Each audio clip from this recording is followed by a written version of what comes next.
Assalamualaikum, nama saya Muhammad Mustaqim bin Abdul Jalil. Saya kini berkhidmat di Pejabat Timbalan Menteri, Kementerian Perdagangan Dalam Negeri dan Kawasan Hidup sebagai Secretary Sulit kepada Timbalan Menteri. Bidang kepakaran saya dalam sektor ini adalah saya menguruskan pelbagai jadual-jadual dan urusan-urusan peribadi wabi Timbalan Menteri, sama ada dalam kementerian maupun di luar. Sebetulnya memang saya melihat jaminan ini mengubah cara hidup seharian saya bekerja. Daripada dahulu, secara manual kita membuat sesuatu perkara, termasuklah dalam apa-apa jua pekerjaan, dan kini dengan Gemini ini, dia sangat memudahkan urusan saya seharian. Tambahan pula dengan urusan saya yang terlalu banyak, Gemini dapat meringkaskan dan memudahkan sebagai pemudah cara saya sama ada dalam menguruskan jadual YB di peringkat kementerian, membuat teks ucapan, menganalisa data dan pelbagai lagi. Memang Gemini sangat membantu dalam urusan pekerjaan saya.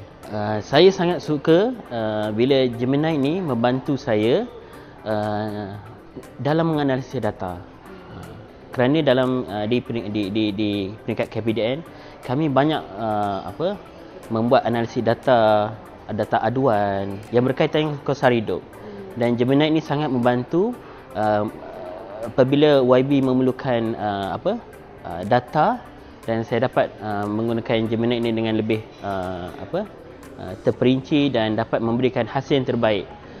Berbanding daripada dahulu kita terpaksa mencari data ini secara manual, tetapi dengan Gemini ini dia membantu saya memperkemaskan lagi jawapan yang diberikan, dan juga sumber-sumber yang mungkin kita tidak dapat akses sebelum ini, dan dapat Gemini persembahkan untuk kita lengkapkan dalam urusan kerja kita.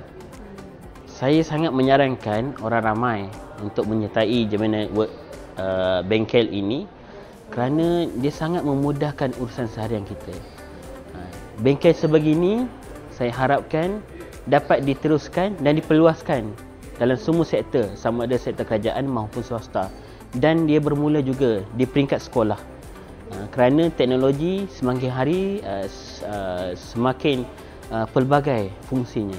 So sekiranya kita tidak mengejar perkara ini, saya bimbang kita akan ketinggalan dari sudut era teknologi pada masa kini.